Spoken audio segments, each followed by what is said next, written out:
Estamos de volta! Acabou a nossa folga. Pegamos uma folga aí, né, Henrique? Fim das férias, pegamos uma pequena folga. Aproveitamos esse recesso do São Paulo aí para colocar a vida particular em ordem, mas estamos de volta e sem muita enrolação, vamos direto para o assunto desse vídeo. Nós vamos dissecar hoje o adversário do São Paulo, primeiro adversário na estreia da Libertadores, o Tajeres da Argentina. Vamos trazer alguns lances, vamos trazer os números, vamos dizer quem é esse adversário, como o São Paulo provavelmente vai jogar, vamos tentar adivinhar a cabeça maluca do Carpini e vamos trazer também já a classificação atualizada, né, Henrique? Teve rodada da Libertadores. Só lembrando, deixa o seu like, curta, compartilhe e mais que tudo, se inscreve no canal. A gente está com a meta humilde de atingir 500 inscritos. Falta só um pouquinho e você pode ajudar a gente. E aí, Henrique? São Paulo estreando Libertadores, Tajeres, adversário extremamente difícil pela frente, né? Confesso que eu estou bastante preocupado com essa estreia, né? Não é um adversário bobo. Eu acho que é inclusive o maior adversário nesse grupo, né? Historicamente, né, falando em Libertadores, o São Paulo não costuma ter bons desempenhos na Argentina, né? Acho que o São Paulo nunca venceu em Libertadores jogando na Argentina. Sempre que enfrentou argentinos, precisou reverter no Morumbi. Então me preocupa bastante essa estreia do São Paulo, pela pressão que o treinador vem recebendo interna e externamente, né? Tá bastante pressionado. Eh, Alguns setoristas dizem, inclusive, que ele vive no CT, se desligou de redes sociais, não tem dado entrevistas, né? Ele sabe da pressão e da importância de vencer esse jogo. Mas confesso que estou bastante preocupado, tá? Se for o São Paulo que terminou o Campeonato Paulista, me preocupa bastante. Se for o São Paulo do início do ano, a gente pode esperar coisa boa. Para mim, o ano, sempre falei isso, galera pode puxar nossas lives, análise, pré-jogo, pós-jogo, vídeo, o que for. Para mim, o ano do São Paulo começa agora.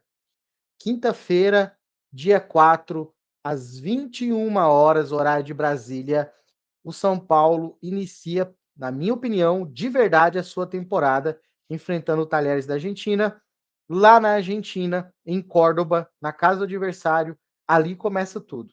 E aí eu sempre critiquei muito o Carpini, porque eu esperava que esse time chegasse com alguma condição mínima de jogo, né? E é sabido, tem já gente abrindo bolão, hein, Henrique, que o Carpini não dura as primeiras 3 rodadas da Libertadores. Então o Carpini sabe que a pressão em cima dele é muito grande e já teve jogo da Libertadores. Vou até trazer a classificação aqui para mostrar a importância, né, do São Paulo, desse jogo para o São Paulo já na estreia. Então vamos dar uma olhada aqui para vocês verem. Você que está em casa vai ver aqui agora como que tá, né? Aí essa a tabela. Já teve o primeiro jogo, né? O Cobressal, que é a grande saco de pancada, espera-se do grupo, Henrique, arrancou um empate dentro de casa contra o Barcelona de Guayaquil, né? Resultado muito bom pro São Paulo, né? Dois Excelente, adversários excelente. diretos aí conseguiram, acho que o melhor resultado possível para o São Paulo, que seria o empate, né? Cobressal é sem dúvida o adversário mais fraco dessa chave do São Paulo. Ruim para o Barcelona de Guayaquil esse resultado, né? Cobressal acho que é um resultado importante por ser o adversário mais fraco do grupo, né? Então, assim, depende agora do São Paulo aí para iniciar bem aí a Libertadores 2024. Que eu analiso? Ó, tá certo. A Libertadores, o Barcelona de Guayaquil empatou fora de casa. Você pode dizer, pô, foi bom. Até a página 2. Por quê? O grupo é muito difícil. O grupo do São Paulo e o grupo do Palmeiras se desenhou um dos grupos mais difíceis, né, da Libertadores, tá? Até pelas incertezas, por exemplo, que é o time do São Paulo, o Palmeiras pela dificuldade do adversário. Então o Barcelona deveria fazer o dever de ganhar do Cobressal se ele quisesse complicar um pouco o grupo. Empatou fora de casa. Então o São Paulo enfrentando o Talheres, que é o adversário direto do São Paulo, principalmente pela primeira colocação do grupo, Henrique, o São Paulo tem que, no mínimo, arrancar o empate com esses caras. Se ganhar, sensacional.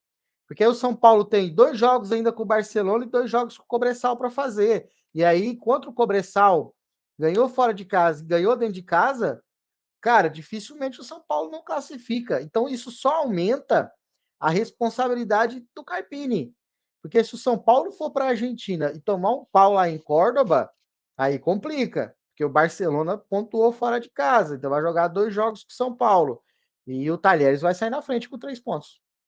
É, e só ressaltar, tá, que como eu disse, o Cobressal é teoricamente o time mais fraco da chave, porém, ele tem um fator aí predominante aí a favor do Cobressal, né?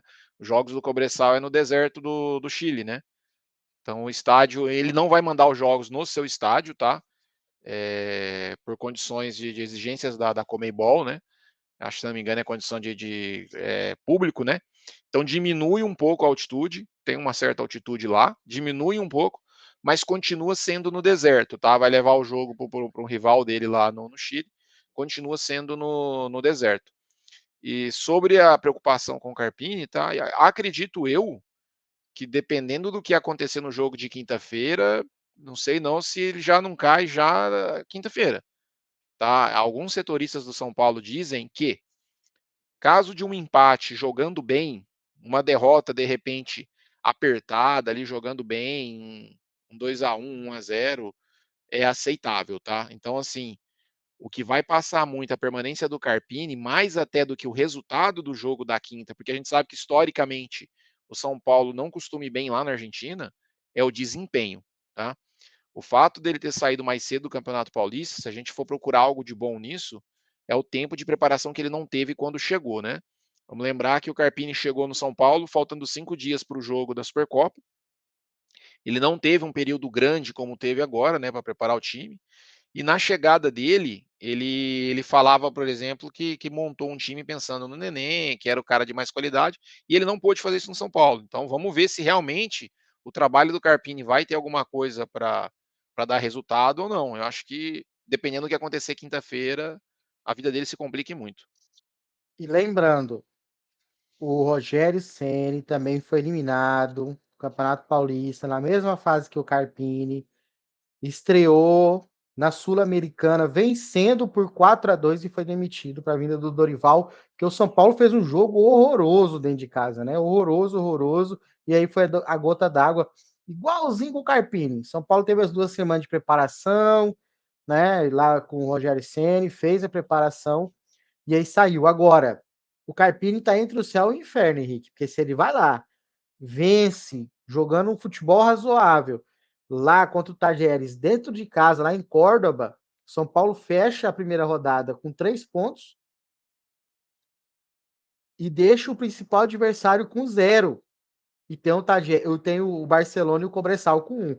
Então ele vai do céu ao inferno, só precisa de uma vitória, né? Não, e detalhe, você imagina se ele vence o Tadieres com propriedade, jogando bem, aí muita gente vai reclamar do desempenho dele no Paulista. Aí vai ter gente que vai dizer, pô, o cara ganhou uma Supercopa, quebrou um tabu de 10 anos e ganhou na Argentina que nem o time o time tricampeão mundial conseguiu, entendeu? Aliás, o São Paulo, só a correção que eu falei, o São Paulo não venceu na Argentina, com exceção de 2005. Acho que o São Paulo venceu o River Plate por 2-0 na campanha de 2005. Acho que foi a única vitória do São Paulo na Libertadores jogando na Argentina, tá? Venceu e eu assisti esse jogo semana passada. Gol do Assisti de Amoroso, se não me novo engano. Assisti de novo os 2 jogos, o do Morumbi e o lá na Argentina. Cara, que Acho que foram saudade dois dessa gols do fase do São Amoroso, Paulo né, contra o River, né? Se não me contra o engano. Rica. Jogaço. O time do River era um timaço, viu? E aí, o São Paulo, né? Teve essa questão do Ramos Rodrigues que arrebentou lá nos amistosos contra a Espanha, principalmente, fez Contra um a Espanha e contra a partidaço. Romênia. Jogou contra a Espanha meio tempo inteiro e contra a Romênia meio tempo e metade do outro tempo, 70 e poucos minutos inteiro. Foi Como titular, substituído inclusive, tá? como titular e foi substituído numa substituição mais tática do que física, tá? E aí o Rames volta, se reapresenta, São Paulo faz um jogo treino contra um time da 4ª divisão do Campeonato Paulista. Esse time que ficou e bateu o recorde, parece que ficou 6 anos sem ganhar uma partida. Agora deu uma prumadinha, o São Paulo foi lá e emplacou 10 gols com o Ramos de titular. E aí a escalação que estão especulando, eu vou pôr aqui na tela, e eu gostaria que você comentasse essa escalação, depois eu vou pôr a escalação, a formação tática que eu acho que seria legal o Carpini atuar, mas estão especulando o Rames titular nessa formação aqui, Henrique, com o Rafael no gol, Arboleda, Diego Costa no lugar do Ferrarese, Rafinha e Wellington nas laterais, Alisson e Pablo Maia fazendo uma linha entre o meio de campo ali, de dois, jogando no 4-2-3-1, com Lucas na esquerda, Rato na direita, Rames centralizado e Caleri ou André Silva, se o Caleri não tiver condição, como titulares. Eu acho uma escalação até interessante, tá? Principalmente pensando que vai jogar fora na Argentina. Eu acho que é um time que vai ter muita qualidade, porque você está falando ali do Rames e do Lucas jogando junto, né? O que ainda não aconteceu no São Paulo. Só que o time eu acho que também vai ter um poder de marcação bem alto, tá? Tanto o Lucas quanto o Rato, eles conseguem recompor para marcar. E nessa formação, você dá liberdade para o Rames na criação, sem ter que exigir tanto dele na recomposição, tá? Porque na recomposição, o São Paulo tem condição de fazer ali um quarteto no meio campo ali, dando espaço, liberdade para o Rames ali acionar o atacante, que vai ser o Caleri ou o André Silva. Acredito, inclusive, que seja o Caleri, tá? São Paulo divulgou imagens do treino dessa semana com o Caleri treinando. Acredito que seja o Caleri, tá? E quanto ao jogo treino, é lógico que não é parâmetro, tá? Nós estamos falando de um time da quarta divisão do Campeonato Paulista.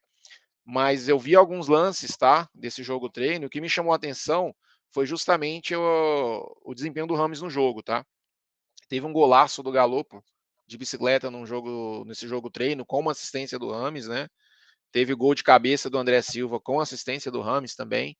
Então, assim, ele tá jogando bem, porém, tá? Precisa adequar o esquema. Não dá para chegar um jogador como o Rames e querer que ele se adapte ao esquema, porque a Colômbia mostrou pra gente como que tem que fazer com ele. Ele tem qualidade, então assim, ajusta o time, você tem peças para fazer isso. Ajusta o time para você encaixar ele. Precisou tirar ele, você muda a estrutura, mas com ele em campo precisa ajustar. Eu acho, na minha opinião, que essa formação é a ideal para ele jogar. Na minha opinião, eu não gosto, tá? 4-4-2-4 e 4-2-3-1, eu não gosto. Principalmente com o Rames e Lucas em campo, particularmente. Eu acho que o time fica muito exposto. E se o Carpini vier com o Rames, para mim ele vai surpreender.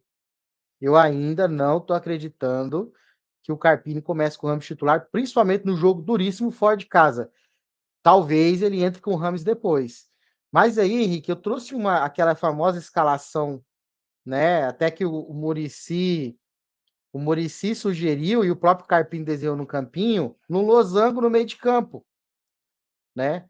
Com essa mesma galera aí que está especulando, porém, o Lucas, onde eu acho que ele rende muito mais, com liberdade para flutuar na beirada e no meio ali do lado do Caleri, e o meio de campo formando losango. Essa seria a minha escalação preferida, e digo mais, para mim o Rato poderia entrar no segundo tempo. Ali no lugar do Rato, eu gostaria demais, demais de ver no meio campo o Galo, ou o Bobadilha, ou o próprio Michel Araújo, né? Fazendo o losango ali, o Rato, Michel Araújo, Bobadilha, né? Ou o próprio Galopo com o Alisson, Pablo Maia e o Rames Rodrigues. Para mim, dá mais cobertura no meio de campo, mais preenche muito melhor o meio de campo e deixa o Lucas jogar próximo do Caleri com liberdade para flutuar, que eu acho que ali o Lucas rende mais. O que você acha dessa escala possível, dessa formação que eu acho que seria ideal? O único questionamento que eu teria nessa formação é o Rato na esquerda. Acho também uma formação muito interessante, mas eu colocaria aí o Michel Araújo ou até o Bobadilha. Não colocaria o Galopo nesse lado esquerdo, porque já foi tentado, ele não foi bem. Apesar que aquele primeiro desenho, ele pode virar um 4-3-3 também. Dependendo da situação do jogo, tanto o Rato quanto o Lucas podem virar pontas em vez de meio-campistas, podem virar pontas, fazendo ali três atacantes, dando mais opção para o Rames. E esse desenho também dá para você alternar entre esse desenho e o desenho que a gente mostrou na imagem anterior, porque você não muda as peças, né? A única diferença que poderia ser feita é você inverter o Alisson com o Rato Eu, particularmente, prefiro o Rato jogando na direita, né? Acho que a maior qualidade dele é puxar para dentro aí para a perna invertida, né? Então eu só É, faria essa mudança. É um desenho interessante também. aqui, aqui eu vinha com o meio de campo no lugar do Rato fácil, que aí você ganha uma baita de uma consistência e dá liberdade pro Rames encostar no Lucas para tabelar, encostar no Caleri ou no próprio André Silva para tabelar. E aí você não deixa o Lucas solto. Lembrando que essa aqui é uma posição de losango no meio de campo, é onde rende bem o Galopo. O Galopo não rendeu bem naquele flamigerado que eu detesto, 4-2-4, onde ele vira um ponta, né? Lá bem próximo da beirada de campo e jogando lá no bico da grande área, fazendo corredor para fechar com o lateral adversário. Não rende. Ali não é a do Galopo, né? E acabou que o próprio Carpini queimou ele. E aí eu vou trazer alguns números do adversário do São Paulo, que é o Tajeres. Como que tá o Tajeres atualmente agora na temporada argentina? E eu quero ouvir de você, Rick, um palpite assim, sem clubismo, zero clubismo, né? O que você acha que o São Paulo pode trazer de resultado ou não lá de Córdoba, né? E aí colocando na tela para a galera de casa ver que até semana passada, né, o time do Tajeres fez 12 jogos na temporada. Desses 12 jogos, venceu 5 e empatou um. Aliás, venceu 6 e empatou 4 jogos, né? E teve só 2 derrotas, Henrique. E aí no saldo de gols está 23 gols feitos e 13 gols tomados. É um bom número, né, para um time argentino, né? Ah, são números muito bons para o Tajeres e preocupante para a gente como torcedor de São Paulo, né? Eu andei dando uma pesquisada sobre o Tajeres, né? É um time aguerrido, é um time que tem bom passe, né? Gosta de ficar com a bola e Eu arrisca vou muito de fora da colocar, área.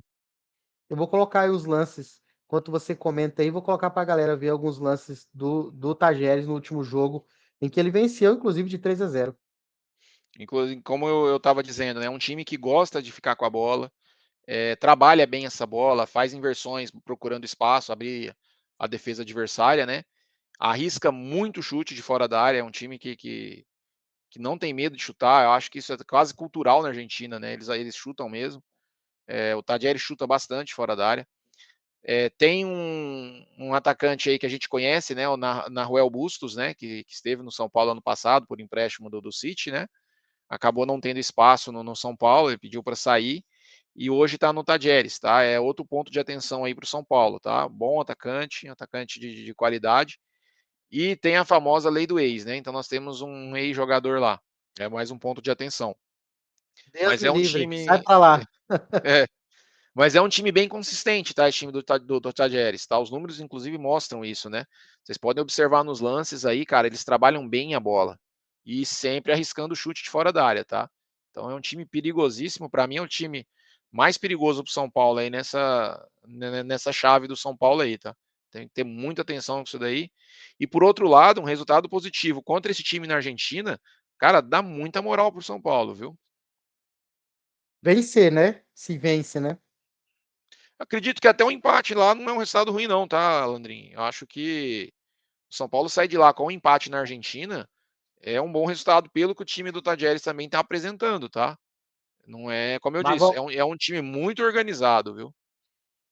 sem fugir da raia, Henrique, sem clubismo, zero mimimi, que é a máxima do nosso canal. Que resultado que você acha que vai sair desse jogo?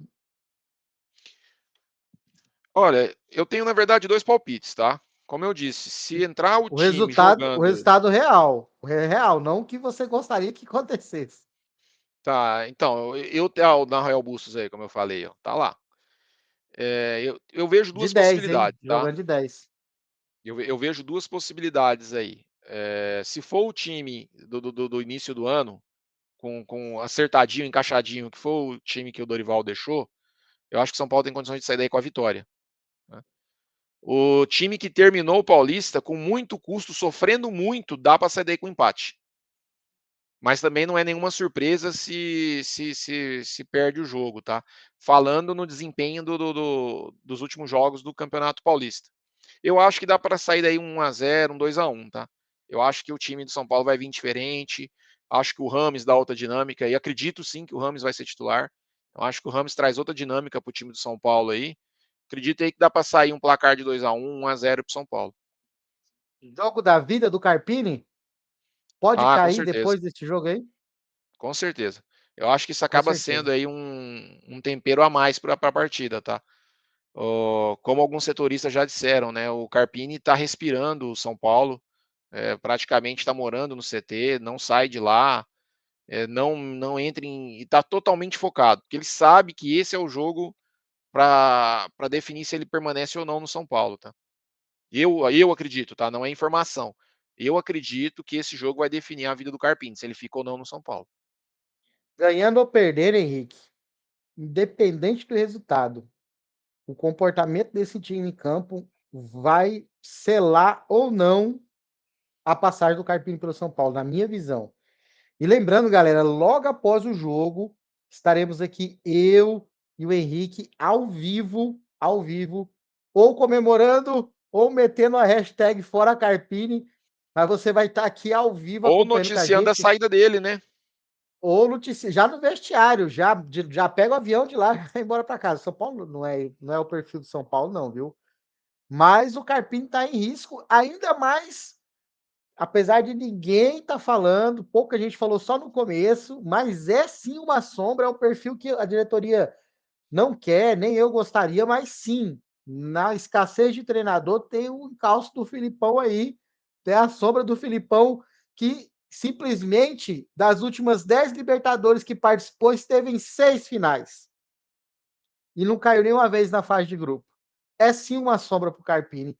Quer a gente, torcedor, queira, não, o Filipão no São Paulo. Então é isso, né, Henrique? Torcer para que o São Paulo consiga um bom desempenho, traga um bom resultado lá para cá e live no final para jogo aqui com a gente, né? É como a gente disse, né, e se os jogadores estão com o Carpini como eles estão dizendo que estão, e alguns jogadores inclusive deram demonstrações públicas disso, que deixem a vida então na Argentina, para ajudar o cara, porque ele vai precisar. Eu acho que esse jogo aí vai ser decisivo aí para o futuro aí da carreira dele no São Paulo, tá, se continua ou não. Se fizer um jogo, como o Juventude jogava, como o Água Santa jogava, o Carpini fica, porque ele foi contratado para fazer aquele jogo que ele fez nesses times.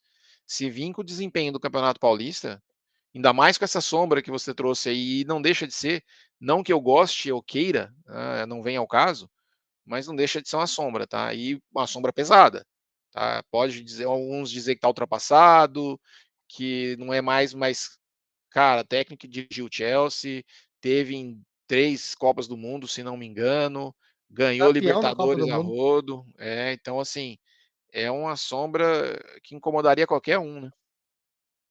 Então é isso, galera. Obrigado para você que ficou até o final desse vídeo.